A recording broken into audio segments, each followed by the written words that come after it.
Hi everyone. Hi. My name is Lindsay Evans, and I am the programming assistant here at the Theodore Roosevelt Inaugural Site. On behalf of our Board of Trustees and staff, I'd like to welcome you all to Speaker Night. I'd especially like to welcome Caitlin Blue, who is our guest speaker this evening. Caitlin is from the Niagara Falls Underground Railroad Heritage Area, and we're pleased to be partnering with them tonight. Speaker Night is our opportunity on the fourth Tuesday of most months to invite experts to come and help us think about some of the issues that were important during TR's presidency and continue to be relevant today. The TR Site Speaker Night series is made possible by the generous support of M&T Bank, as well as the New York State Council on the Arts, NYSCA. Our sincere thanks to both groups. I should mention that NYSCA's support has enabled us to record all of our speakers, not only this year, but also last year. So if you missed any of them, I hope you check out the recordings on our YouTube channel. As I already mentioned, we are joined this evening by Caitlin Blue. As a historian and researcher, Caitlin is focused on making history accessible to the public. Her interests include the African diaspora in early modern Europe, decolonization, and the repatriation of historical artifacts. Studying through the lens of decolonization, Caitlin recognizes that this is an ongoing process because colonization continues to happen today. Caitlin currently works as a visitor specialist at the new Niagara Falls Underground Railroad Heritage Center. In the fall of 2019, she hopes to be at the University of Buffalo pursuing her master's degree in history so she can eventually go on to get her PhD. Professionally, Caitlin wants to end up working in a university setting. With that, I'm delighted to turn the podium over to Caitlin, so please join me in welcoming her.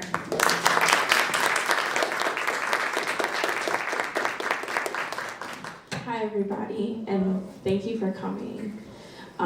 Before I get started, what I want to do is acknowledge the land and the territory that we're on, and that is of the Renro people, who are an Iroquois people. So when I was recently in Winnipeg, Canada, visiting the Canadian Museum of Human Rights, one of the first things that they did was recognize the indigenous land that they were upon. And I think that's really important for us to do, especially with what I'm going to talk about tonight. Because with generational wealth, not only is it through physical money, but generational wealth can be land. And when we talk about land, Black people have to reckon with land, the toiling on land, and being enslaved upon this land, and also wanting a piece of land that was not necessarily ours when we got here. So how do we deal with that? And I think it's important for us to really think about what land means to Black people as it is to indigenous people, right? So I thought this was perfect timing. I did not plan for this to happen, but you see in the news, there's a lot of talk about raising the marginal tax rate on the rich.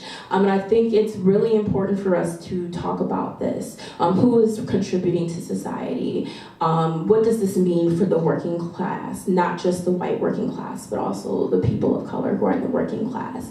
And as somebody who has personally grown up fairly privileged when it comes to my economic status, I was raised middle class. And so I think it's important for me to reckon with what does that mean as a somewhat privileged Black person when it comes to my economic status and the opportunities that I have been afforded. So I think we need to think about what that means for all of us. It's really important to understand that we cannot talk about race without talking about class. These two things go hand in hand, right? So just to talk about what general wealth means in the beginning is that it is wealth that can be passed down through generations. It's kind of a self-explanatory definition within itself, right? But also it's not just physical money being passed down in bank accounts, different things like that. It can be land. And this is very important and central to what I'm going to be talking about. When we think about land, we must think about wars that have started over territory. And a lot of this has to do with the resources that land may offer and what that means, having territorial gain, and how land has been central throughout history and the fights that it has caused. So without further ado, we're going to begin. So I found these articles, and I've been reading them throughout the year, and even prior to this year. But some of these articles show that the racial wealth gap, addressing America's most pressing problem. So in general, we can talk about how pressing the wage gap is, right? But also, the average Black family would need up to 228 years to build the wealth of a white family. And the median wealth of Black Americans will fall to zero by 2053. We must think about the advantages that white families have and how that has happened. So naturally for me, it's always really simple for us to talk about the ills of this country and what's caused it, and it's simply slavery. A lot of people laugh, and a lot of people don't think that slavery has such a hold on our country, but it is the foundation of what are a lot of our problems that we have to take. And what I mean by that is that something that historians like to contend is whether us being a superpower of a country and our economic status has to do with slavery. And some will say that it doesn't. But capitalism and slavery go hand in hand in this country. Unfortunately, we cannot separate the two. The reason why we are this capitalistic power that dominates over other countries, and we are one of the richest countries in the world, if not the richest country in the world, is because of forced slave labor. It gets uncomfortable to talk about, but this is the reality. One of our main crops in this country during slavery is king cotton, another being sugar, right? And who is slaving? It's African peoples that are working tirelessly and producing, not receiving any profits as they continue to bolster up this country and they make this foundation of what we are today. So I was recently reading an article by Michael Cross, and he wrote this in 2017, but he looks at how fair we are as an American society. So Yale did a study to see how much the Black family makes to the white family. And for every $100 that the white family makes, the average respondent said that the Black family makes about $85. Unfortunately, that's not true, and it was much lower. It's actually $57. So the average respondent was about 30% off. And this is a testament to the rose-colored glasses that a lot of Americans have and that they continue to wear. They believe that Black American families have the same exact resources that white American families do, which is not true. So we're constantly forced to play catch-up. Now, I know a lot of people are thinking, well, what about Beyonce and what about LeBron? Well, you have to think about the nurturing environments that they have. A lot of it has to do with the people that they were exposed to, their resources, and the previous economic status that they may have had, right? So not all Black people are afforded these resources. And before the Great Migration, the majority of Black people were actually in the South. And we'll talk more about their experiences when we get there. So this is just a Reconstruction era timeline to give everybody an idea of the era that I am talking about. And I thought it was really important to talk about Reconstruction era because usually what happens is we say that the Civil War ended and slavery is over and that's it. Now I know this was my experience in high school, in grade school, and when we're talking about Black history, what happens is we start with slavery, we end with slavery, and then suddenly we're talking about civil rights movement. So we don't talk about what happens in between and how we get there. And I think that's what's necessary for us to do. This is especially what we do at the Niagara Falls Underground Railroad Heritage Center. Everybody understands that Black people make it to Canada, but what happens in between? What happens before we get there? So you see that in 1865, the Civil War ends, along with Lincoln being assassinated. But this is also when we get Andrew Johnson as our president. And then Reconstruction Act of 1867 is put together. We get the Black Codes, and the Freedmen's Bureau is established. These are all very important, and I'm going to elaborate on these as well. So then we get the Civil Rights Bill and the formation of the KKK. And then the impeachment of President Andrew Jackson, along with the ratification of the 14th Amendment. But I'm actually going to spend some time talking about the 13th Amendment. So So here is the Freedmen's Bureau. So the Freedmen's Bureau was an organization that was established by the War Department in 1865. The purpose of this organization was to help newly freed enslaved peoples become acclimated to the climate and understand themselves as free peoples, right? We need transition as they move from an enslaved life to now a free life. And the purpose of the Freedmen's Bureau, what some of the things that they did was help to finalize marriages. They helped with schools, issued clothing, issued food. They also investigated racial abuses as well as many more things. So it's also their participation in the work that they have done is questioned as well. How much did the Freedmen's Bureau really contribute, and did it really work? Personally, I believe that more can be done. It seemed like the Freedmen's Bureau was somewhat of a facade to ease the minds of newly freed people. And while some of the work that the Freedmen's Bureau did, it was not necessarily enough. So what else the Freedmen's Bureau did was they would bring freed people and help them on a path to citizenship, also help locate family members. I think this is really central, right? So one of the things that we don't talk about is that after the Civil War, families are putting ads out in newspapers looking for their family members. And these ads go well into the 10s, the 20s, and the 30s. So we saw during the summer that there was family separation at the border, but that's not new. Under slavery, families were constantly being separated, right? So what you see is that even after a mother has her child, the child is sold away. And this is incredibly bitter moment, right? Not being able to form that mother and child bond, but instantly being sold away. And you see that despite all of this, Black people are remaining resilient and resisting and creating their own type of communities. We see, for example, Harriet Tubman does fictitious kin. And what I mean by that is Harriet Tubman never biologically has her own children, but she takes a woman under her own wing, and she basically raises her. So you see this happening a lot. If a child is now on a new plantation or enslaved by other peoples, the community, the Black people that are already existing there, will create some community and family for them to kind of survive in some sort of way, right?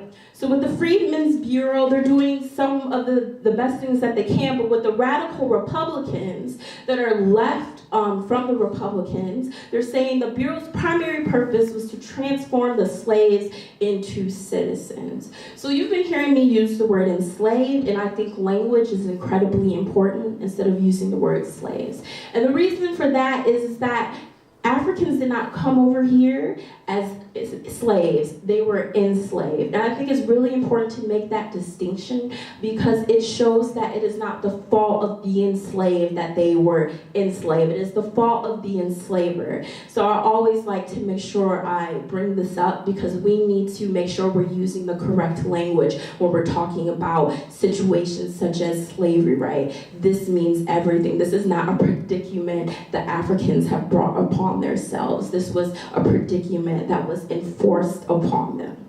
So I'm sure we've all heard of 40 acres and a mule.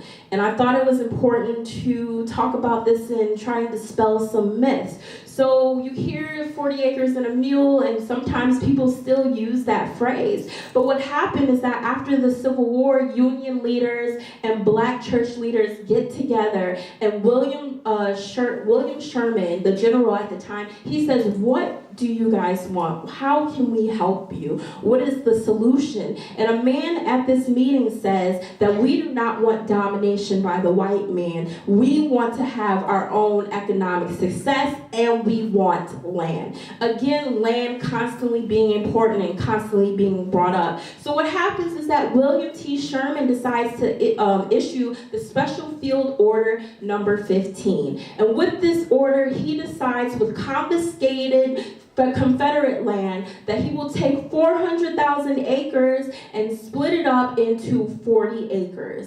And then somehow that mule gets added on. But what happens is that it never comes to pass. And this is basically an empty promise that is given to formerly enslaved African Americans. This is confiscated Confederate land. And what happens is that when Andrew Johnson becomes president, shortly after he says, you must give that confiscated land back to the Confederate soldiers. So the South continues to have the land that they forced enslaved peoples to work upon. And formerly enslaved peoples never get the chance to have that land that they know that they deserve. Right, again, thinking about the word that we use, deserve. What does that mean? Black people deserving land that was stolen. How do we reconcile that? What is our relationship? But we understand our relationship to the land is our ancestors have worked it tirelessly.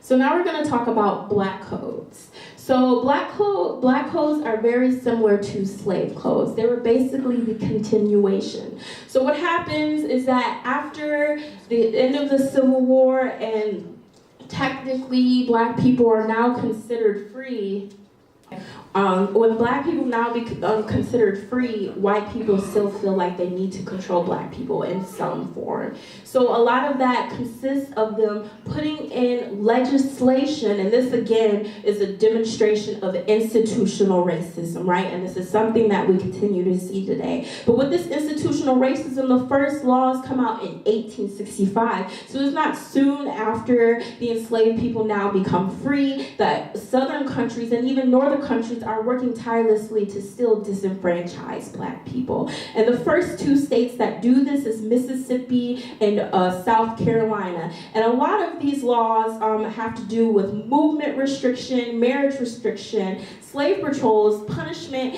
and killings, right? So they're doing what they can to make sure they show black people their place. And this is basically what consists of the Reconstruction era. While a lot of good things are happening and we are getting black senators and they're running for office, we have to understand the violence that continues during this time, right? The great lengths that white supremacists are going to in order to make sure that black people do not succeed. And a lot of this has to do with this fragileness, this white fragileness that continues to exist, and the idea of, well, this economy may plummet because the economy that has been created has been birthed off the backs of enslaved peoples, right? So white people understand that their economy may collapse because we have now freed, or African Americans have freed themselves in an effort to create the world, the society that they want to create. And now they want to be free, economically free, not only physically free, but economically free as well. So a thing you see in South Carolina is a law prohibited black people from holding any occupation other than a farmer or a servant unless they paid an annual tax of $10 to $100. So this nearly makes it impossible during this time for black people to hold any other jobs besides this, right? They're still doing so, but the bulk of people are held back by these black codes that force them to be farmers or as servants. And if you're constantly just working as a farmer, that doesn't necessarily mean you're making enough money to provide for your family during this time. So even if you were not considered a convict during this time, black codes also made sure that there was a curfew. So if you did not follow this curfew, you would end up in jail, sometimes punished or beaten to death. So really, this was about constant control. They felt that if the government was no longer helping them control black people and keep them enslaved in some form, they needed to find their own way to show that they were maintaining that power, not only economic power, but physical power and the status that they were at.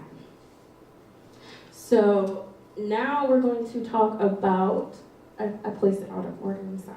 So now we're going to talk about the 13th Amendment. And the 13th Amendment says that neither slavery nor involuntary servitude, except as a punishment for crime, whereof the party shall have been duly convinced, convicted, shall exist within the United States or any place subject to their jurisdiction. So basically, this amendment is saying that slavery can no longer exist unless you are convicted of a crime. And this is something that we still see today with our prison industrial complex. If you haven't seen 13th, I highly recommend that you watch this, right? It talks about how slavery still exists in the prison system and how we need to reform it in some sort of way. But what paves the way for our prison industrial complex in 2019 is convict leasing.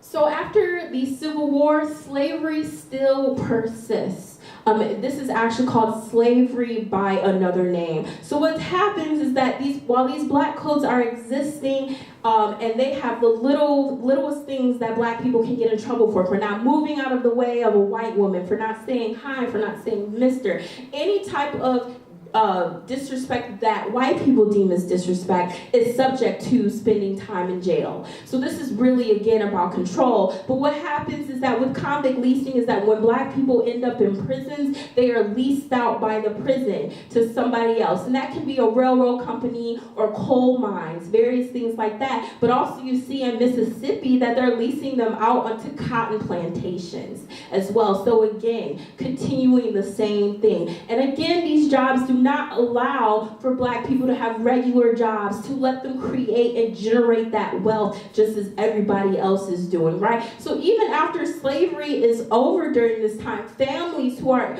slavery families have accumulated a lot of wealth over time. And a lot of families still have that wealth today. What you see across the pond that's happening now is that Scotland as a country is reckoning with their slavery past. A lot of people like Scotland of all places, but they definitely participated. At some point in time, it's kind of like what European country hasn't participated in slavery, right? But Scotland was deciding to talk about their slavery past because a lot of their buildings, a lot of their streets are named after people who participated in the slave trade, who had owned slaves themselves. So what does that mean for them? What does that look like? Reckoning, but it also means acknowledging that and understanding that this is what that looks like.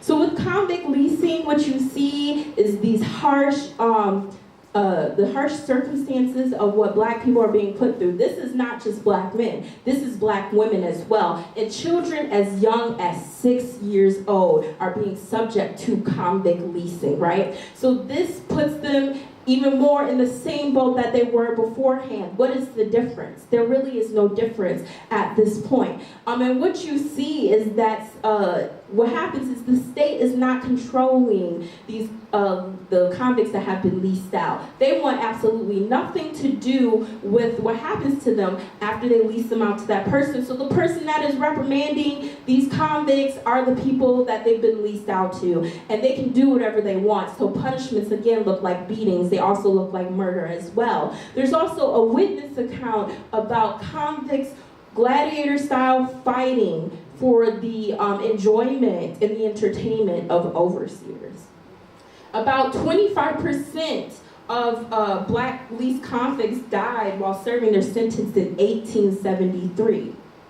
And you see that Alabama's total revenue that was generated from convict leasing went from 10% in 1846 to 73% in 1889. So again, it continues to push the idea that capitalism and slavery go hand in hand. It's bolstering up this country as an economic power with slave labor. So this shows that slavery never really ended, right? And these are the struggles. This is what is holding back black people, the majority of black people in the South, from generating that generational wealth to pass down if they have no time to do so, to try and own their own businesses, to be economically independent. Because what white people are trying to do is to maintain that power that they have always had here in this country.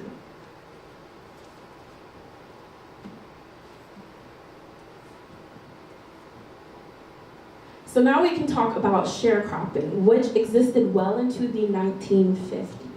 So sharecropping is when a family rents out a small plot of land from a landowner. So what you see, unfortunately, is a lot of sharecroppers are formerly enslaved people who are renting land from their former enslavers. And this happens a lot. A good point to understand is that a lot of formerly enslaved people are actually staying on the land that they were enslaved on, and a lot of that has to do with the fact that this is all I know.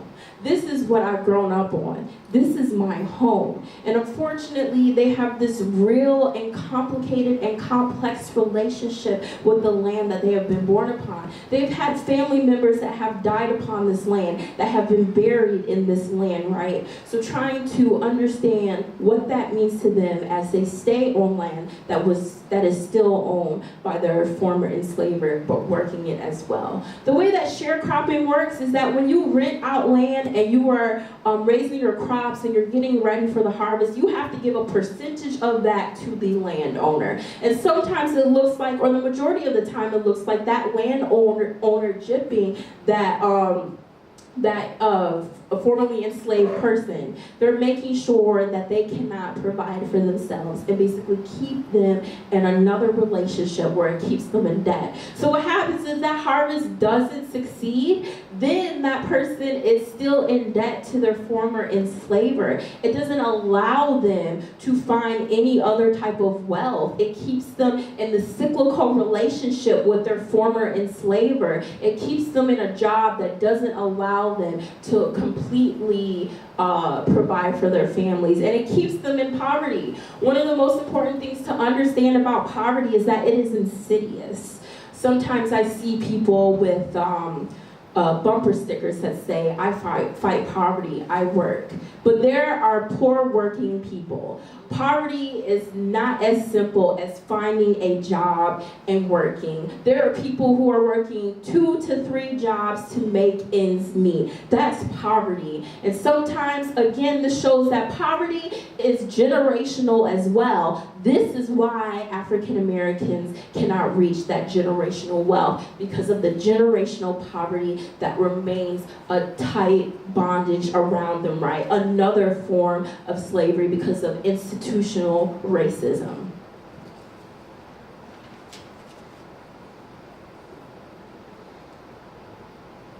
So I wanted to give you guys some examples of what it looks like when there's retribution for having the audacity to be economically free. So something that's important to know is that Ida B. Wells is one of the forerunners and the person in front of this talking about lynchings and reporting lynchings and dissecting what lynchings mean for Black people. And a lot of times the lynchings toward Black men had to do with the lies of saying that they've raped a white woman, but also lynchings are used for economic oppression. They are used to show Black people to remain in their place, right? To make sure they do not receive the same economic status as white people do. So white people continue to lynch Black people. And you see this with the People Grocers lynching. Actually, Ida B. Wells is a friend of the owner of this grocery store, Thomas Moss. So what happens is that a rumor is spread that Thomas Moss and other men that have a stake in his grocery store want to start a war against white people. They want to fight back, right? This is what they want to do. However, that is not true, but what happens is that William Beckett, a white grocer, feels threatened by their economic success. He feels that because they have reached popularity in their mixed race neighborhood and they are making such money that it is threatening his success as a grocer. So what happens is that a fight breaks out between a white man and a Black man, and eventually what happens is they burn down this grocer and they lynch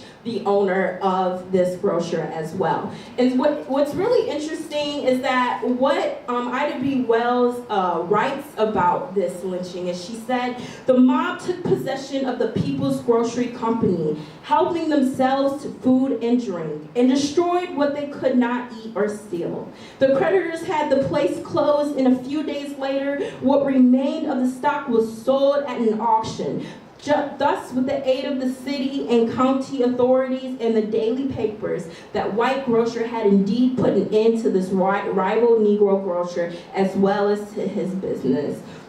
So what happens is that when Ida B. Wells is reporting on this lynching, as she does many others, she is telling black people to leave the city that they are at, where they are at, and go for somewhere else. And so she tells the residents at Memphis, Tennessee, where this lynching happens, is that they must leave, that they must find somewhere else for them to be successful, and they cannot reside here if this violence is going to persist. And what happens is really funny is that after 6 weeks of lagging revenue, the local white-owned railroad company approached Wells to ask for her support to get black people to ride the streetcar. And this is what happens between them. What she says is, why is it just 6 weeks ago that the lynching took place, Wells said. But the streetcar company had nothing to do with the lynching, said one of the men. It is owned by Northern capitalists. And Ida B. Wells says, and run by Southern lynchers.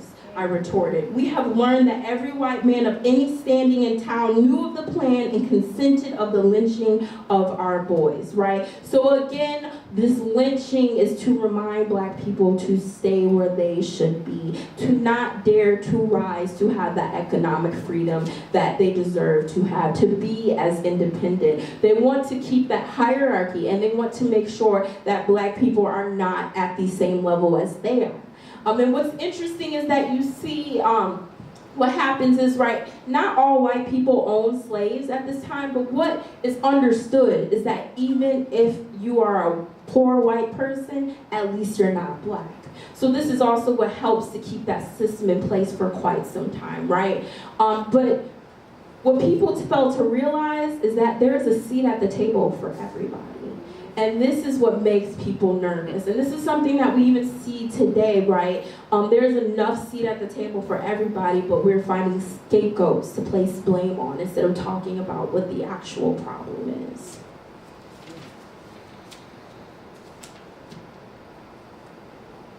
So the Tulsa, Oklahoma Massacre, which was also known as Black Wall Street.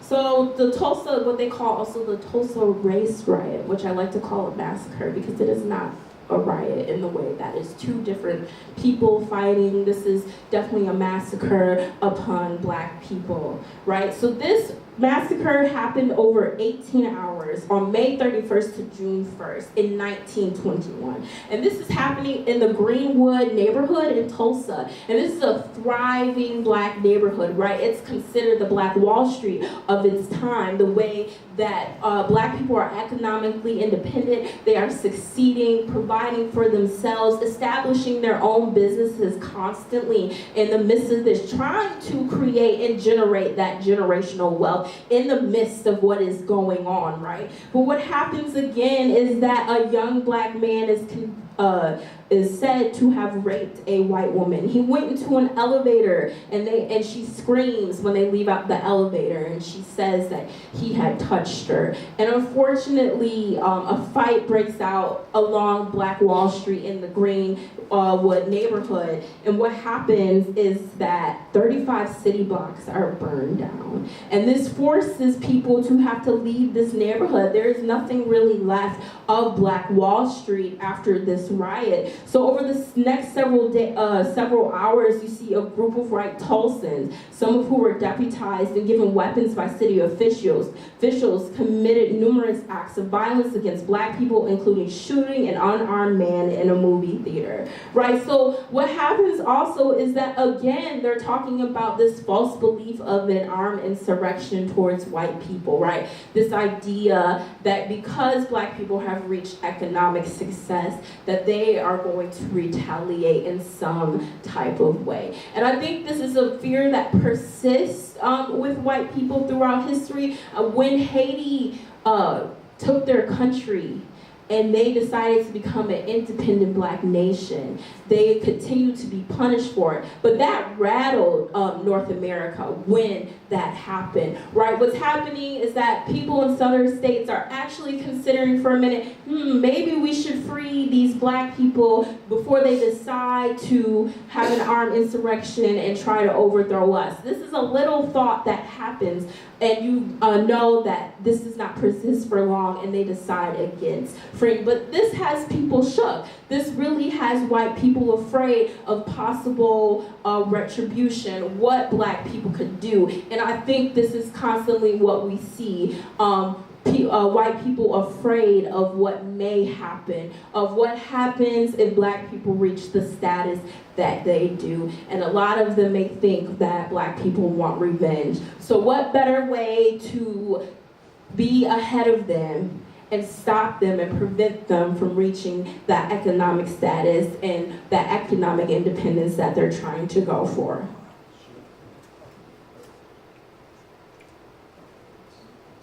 So this was just another image of a black man holding his hands up, and we're seeing this place burning down, what the ruins look like after Black Wall Street. And there are many instances of this. Before this incident that happened in 1921, there's the Red Summer of 1999. What happens is that black men are coming back, veterans from the war, and there are more massacres. There's an incident in Nebraska where 200 black men, women, and children are killed. And this is something that's really interesting because during this time, high racial tensions that persist in the 10s and the 20s, even though black people are fighting for this country in these different wars and they're trying to protect this country, they are not welcomed when they come back here. They're not loved for sacrificing their lives for the same causes that white men are fighting for as well. And what happens is that a lot of black people with status end up going to France. They create these lives for themselves and they feel like they can succeed. And there are stories about black soldiers talking about how they do not feel that same the same racism that they experience here when they are in the States, right? So trying to reconcile that. And it's really interesting because a lot of the countries that they are in, that they are fighting with, are also countries that have colonized Africa and have pushed forth racist policies and that have enslaved other Africans as well. So I want to talk about reparations now. So we are probably wondering, well, what do we do to help with the generational wealth gap or just the racial wealth gap or the wealth gap in general? I was just watching today that a political commentator was asking Julian Castro, one of the Democratic candidates, what he thought about reparations. And they showed a poll that said 28% of people think we should pay reparations and 68% of people think we should not pay reparations. And I thought that was really interesting. And when I tried to explain reparations to people, I use the simplest terms, right? If we're all in a car accident and it is not your fault, but it is the fault of the other person, you want compensation for that. You have been hurt, right? You see people go all the time for court for emotional distress, things that have been done against them. And people are also given money for land, right? When land is taken from you, you can get paid for that because it's property. But why can people who were once property not receive compensation for that as well? And so I thought it was important to talk about what Georgetown is thinking about doing now. So Georgetown University is thinking about taking student fees, and those student fees being reparations. And it's a small amount as $27.20. They probably won't even really notice it with the exorbitant amount of fees they have to pay at Georgetown anyways, right? And so they vote on this in April. And I thought that this is a great way to give back. What happened in the Junior Social Science Quarterly is that a researcher by the name of Thomas Kramer of the University at Connecticut did some research. And he figured that reparations would be about $5.9 trillion to $14.2 trillion, right? That's a lot of money. And our country does have it, but they're using it for other things. And I think a lot of people get afraid of what reparations may mean and what that looks like. Why a lot of people are affronted by the idea of paying back money to a people who have suffered, right? And I think a lot of that has to do with people not understanding the seriousness of slavery. I actually had a visitor who came and asked me at work, slavery wasn't as bad as the Holocaust, right? And we don't want to do a great disservice of comparing two tragic events, but slavery was horrific, right? There is such thing as post-traumatic slave syndrome, generational trauma that has been passed down. And generational trauma was first talked about with Holocaust survivors and how that gets passed down through Holocaust survivors and their family members. But it also has recently been applied to people whose ancestors have suffered enslavement. And it is not far-fetched to say that people deserve reparations or compensation for what their people have suffered. You know, we pay for so many different things. And while this money will never bring people back, it will never help with institutional racism, but it can alleviate some of that, right? And that can look like investing in the community. This $27.20 will go into a fund to help descendants of the 272 men and women and children sold by the university in 1838. This is giving Black children a future. This is giving them a seat at the table at Georgetown University, right? This may never be enough for the generational trauma that it has caused, but it is definitely something, right? We currently live in a very capitalistic society, and we have to learn how to survive in this society. And that looks like giving monetary compensation, whether it is through scholarships or whether it is investing in communities, right? Whether it looks like investing into public schools that don't necessarily get the funding that they deserve, whether it looks like sponsoring children for different things, or helping people become financially literate, giving them access. And not only does we invest in people of color, specifically Black people, they will invest back and give back into their communities as well. So the case for reparations was written by Ta-Nehisi Coates in 2014, and it's more relevant now than ever. And he makes a beautiful case, probably a better case than I could ever make for reparations and what that means for Black people. But he brings up this incident with Edward Coles, who was a protege of Thomas Jefferson. And he became a slaveholder through inheritance, right? So this is his generational wealth. Edward Coles' generational wealth at this time is through slavery. The enslaved people that are being passed through him and how much they are worth. And he took many of the enslaved north and granted them a plot of land in Illinois. And also you see with John Rudolph, a cousin of Jefferson's, he willed that all the enslaved be emancipated upon his death, and that those older than 40 be given 10 acres of land. And he says, I give and bequeath to all my enslaved their freedom, heartily regretting that I have been the owner of one, right? So them understanding the process of reparations even back during that time, right? And there are Quakers that do this as well. Quakers being the main group of people that happen to be white abolitionists, starting in around the 1750s, and they are pretty radical. William Lloyd Garrison himself, and he says that it's not enough to just be abolitionists to end slavery, but we must rebuild this government and create an anti-racist government, right? And during this time, William Lloyd Garrison is pretty radical, and they're just like, this is not something we can do. You're already asking enough to free people. Why are you saying we should rebuild a government?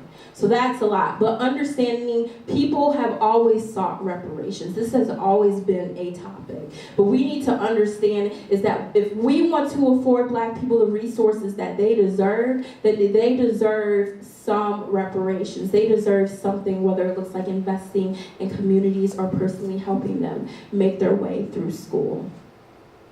And this is why it's important to talk about the lack of generational wealth. Black people are still catching up. It'll take a family 228 years for us to catch up with a white family. And poverty, again, is insidious. It is a tight grip. Somebody's grandmother could have been poor, and they're still poor. And this is why we need to talk about this. This is why we need to work through this. And while capitalism may not save us, again, we have to understand that we need to survive in this world. And that looks like helping one another reach that economic success that they can at the moment. Thank you.